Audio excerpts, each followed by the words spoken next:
Hi, my name is Lucy Trueman. I'm an organisational psychologist and founder of Trueman Change. Welcome to Psychology Fridays, which is where I release a short video picking a particular psychology topic and then exploring what does that mean if we're going through change in the workplace. I'm on a mission to embed more people-focused, psychology-focused approach to change management. So welcome to this week. This week's topic is isomorphic pressures, which is quite a fancy word that in effect does kind of mean peer pressure. And what it is about is how organisations, so this is looking at an organisational level, not individual, but how organisations will conform to pressures from the environment. And the reason why I've chosen this topic is because if you know me, you know most of my work is in local government, and actually there was a really interesting study done on this actually in local government, so that really pricked up my ears when I came across it.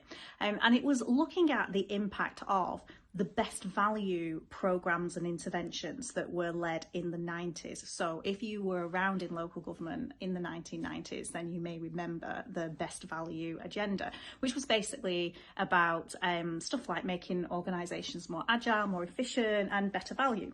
So this study was done really looking at what the impact of that was on organisations, and it found something quite interesting, which is the isomorphic pressure of the best value agenda did have a stronger influence on local authorities' strategy and their culture, but not as strong on their actual structures and processes. So the reason why I think that this is interesting is because certainly anecdotally you do see trends in particular sectors or industries where, you know, suddenly everybody will be striving for a particular agenda. So you do see that, that's not surprising at all. I think what's interesting is that it's stronger on strategy and culture than on process and structure. So what that tells me is if you are responding to your environment, make sure you're putting your money where your mouth is, because it could be argued that the strategy and culture stuff is perhaps the less tangible.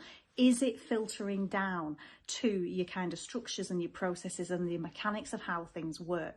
So if you're going through a change program, whether it's external pressures or not, it mostly is external pressures that drive change programs. It is worth making sure you're taking a holistic view, and it's absolutely crucial to start with your strategy and work on your culture. It's also important to have a look at the mechanics of how you're changing as well. So if you'd like a follow-up conversation about what kind of things we can do to help with that, then please do reach out. But yeah, that was this week's topic, isomorphic pressures.